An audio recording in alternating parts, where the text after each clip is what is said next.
ഞാൻ നാവൂർ പരീത്, ഇതിൻ്റെ വൈഫ് ഷീജ പരീത്. ഇവന് ഞങ്ങളുടെ ജീവനായ കുഞ്ഞ് മുസമ്മിൽ അമീൻ ബിൻ പരീത്. ജന്മന പൂർണ്ണമായി കാഴ്ചപരിമിതിയുള്ള ഒരു വ്യക്തിയാണ് ഞാൻ. മഹാരാജാസ് കോളേജിൽ മലയാള വിഭാഗത്തിൽ അസിസ്റ്റന്റ് പ്രൊഫസർ ഗ്രേഡ് 3 ആയി ജോലി ചെയ്യുന്നു. എൻ്റെ വിവാഹം 2011 ജൂലൈ 10 അതായത് 13.5 വർഷമായി എൻ്റെ വിവാഹം കഴിഞ്ഞിട്ട്. ഞങ്ങൾ വിവാഹത്തിന് ശേഷം 4 മാസം മുതൽ പല ആശുപത്രികളിലായി കയറിയിറങ്ങി. 4 IVF ചെയ്തു. അതിൽ ആദ്യത്തേത് നോർമലായി പ്രഗ്നൻസി കിട്ടി, രണ്ടാമത്തെ IVF-ലും പ്രഗ്നൻസി കിട്ടി. ആ 2 പ്രഗ്നൻസിയും 6 ആഴ്ച കഴിഞ്ഞപ്പോൾ അബോർഷനായിപ്പോയി. ആയുർവേദമായിട്ടും ഹോമിയോപ്പതി ആയിട്ടും അലോപ്പതി ആയിട്ടും പല ആശുപത്രികളിൽ പലതരത്തിലുള്ള മരുന്ന് പാരമ്പര്യ വൈദ്യം വരെ കഴിച്ചു. അങ്ങനെ ഏകദേശം 2 വർഷം മുമ്പ് 2022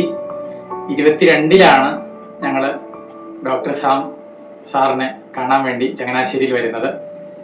ആദ്യം ഞാൻ സാറിനെ ഒരു ബുധനാഴ്ച ഉച്ച കഴിഞ്ഞാണ് വിളിച്ചത്. അപ്പോൾ ഇങ്ങനെ എനിക്ക് എൻ്റെ സുഹൃത്ത് വഴിയാണ് ഈ ആശുപത്രിയെ പറ്റി അറിയാൻ സാധിച്ചത്.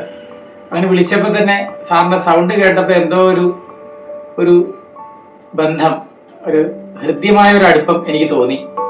ആ അടുപ്പം സാക്ഷാത്കരിക്കുന്ന തരത്തിലുള്ളതായിരുന്നു സാറിൻ്റെ ഇടപെടലുകൾ. സാറ് ഞാൻ ആദ്യം വിളിച്ചപ്പോൾ എൻ്റെ പേരും എൻ്റെ വൈകല്യവും ഞാൻ പറഞ്ഞു. അപ്പോൾ സാറ് ഇങ്ങോട്ടേക്ക് സ്വാഗതം, സാറിന് എപ്പോഴാന്ന് വെച്ചാൽ വന്നേര് എന്നോട് പറഞ്ഞു. അങ്ങനെ പിറ്റേ ആഴ്ച ഞാൻ സാറിൻ്റെ അടുത്ത് വന്നത് മുതൽ സാർ എനിക്ക് നൽകിയ പരിഗണന, എൻ്റെ വൈഫിനോട് കാണിച്ച സ്നേഹം, ഞങ്ങളോട് കാട്ടിയ ആ ഒരു അടുപ്പം, ആത്മാർത്ഥത, അതെല്ലാം വാക്കുകൾക്ക് അപ്പുറത്താണ്. അങ്ങനെ സാറിൻ്റെ അടുത്ത് വന്നു. സാർ യഥാർത്ഥത്തിൽ ഞങ്ങളുടെ പ്രശ്നം, അതായത് വന്ധ്യതയുടെ പ്രശ്നം സാറ് കണ്ടുപിടിച്ച് അതിലാണ് സാറ് ചികിത്സ തുടങ്ങുന്നത്. അങ്ങനെ ചികിത്സയെ പറ്റി പറഞ്ഞാൽ അത് വാക്കുകളില്ല, കാരണം ഈ വീഡിയോ കൊണ്ടൊന്നും തീരില്ല. അമ്മാതിരി അടുപ്പവും സ്നേഹവും സാറ് കാണിച്ചിട്ടുണ്ട്. ഇവിടുത്തെ സ്റ്റാഫാണെങ്കിലും IVF-ന്റെ ചുമതലയുള്ള ശോഭാ സിസ്റ്റർ ആണെങ്കിലും എല്ലാവരും ഞങ്ങളോട് കാട്ടിയ അടുപ്പം, അത് അടുപ്പം എന്ന് പറഞ്ഞാൽ ഞങ്ങൾ ഇവിടെ വന്നു കഴിയുമ്പോൾ ഞങ്ങൾ ദൂരെ നിന്ന് വരുന്നതായതുകൊണ്ട് ഞങ്ങളെ വേഗം വിളിക്കുന്നത് മുതൽ തുടങ്ങുന്ന ആ അടുപ്പം ഞങ്ങൾക്ക് മരുന്ന് തരുന്നതിലും ഞങ്ങളെ കരുതുന്നതിലും ഞങ്ങളോട് കരുണ കാട്ടുന്നതിലും എല്ലാം നീണ്ടു നിന്നു എന്നാണ് എനിക്ക് പറയാനുള്ളത്. ഇപ്പോൾ എൻ്റെ ജീവിതത്തിന് ഒരർത്ഥം എനിക്ക് പടച്ചതമ്പുരാൻ ഉണ്ടാക്കി തന്നു.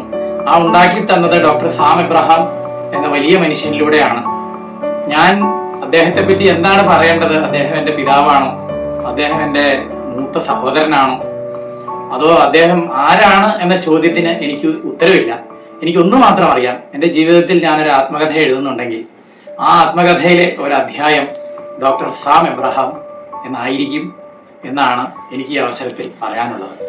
ഇരുട്ടിൽ തപ്പിത്തടഞ്ഞ എൻ്റെ ജീവിതത്തിന് വെളിച്ചമായി, പ്രതീക്ഷയില്ലായ്മയിൽ കഴിഞ്ഞുകൂടിയ എൻ്റെ ജീവിതത്തിന് പ്രതീക്ഷാനിർഭരതയായി, എൻ്റെ ജീവിതത്തിൽ ഞാൻ അനുഭവിച്ച ത്യാഗത്തിന് ഫലമായി, ഞാൻ ആർക്ക് കൊടുക്കാൻ വേണ്ടി എൻ്റെ ജീവിതത്തിൽ കരുതി വെച്ചിരുന്ന സ്നേഹം അത് വാരിക്കോരി കൊടുക്കാൻ ആവശ്യമായ അമൃതധാരയായി, എൻ്റെ പ്രവൃത്യുന്മുഖതയ്ക്ക് ഫലമായി, എൻ്റെ പ്രതിജ്ഞാതൽപരതയ്ക്ക് വീര്യമായി, ഉത്സാഹമായി എനിക്കൊരു കുഞ്ഞിനെ പടച്ചതമ്പുരാൻ തരാൻ കാരണക്കാരാക്കിയത് doctor Sam Abraham infertility centre എന്ന ഈ സ്ഥാപനവും ഡോക്ടർ സാം എബ്രഹാം എന്ന വലിയ മനുഷ്യനും അവരോടൊപ്പം പരിശ്രമിക്കുന്ന പ്രവർത്തിക്കുന്ന ഈ ആശുപത്രിയിലെ മുഴുവൻ സ്റ്റാഫുകളുമാണ്.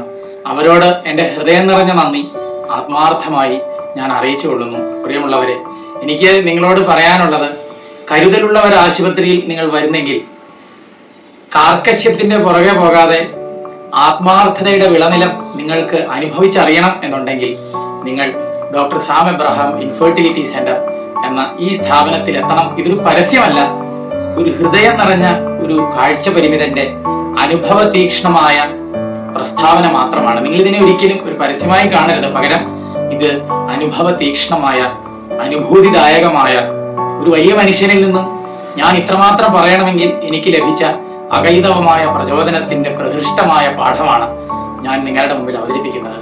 അതുകൊണ്ട് ആ വലിയ മനുഷ്യന് മുമ്പിൽ ഞാൻ ഒത്തിരി നന്ദി പറഞ്ഞുകൊണ്ട് പ്രിയപ്പെട്ട സാം ഡോക്ടർക്ക് ആയുരാരോഗ്യ സൗഖ്യം നേർന്നുകൊണ്ട് നന്ദി.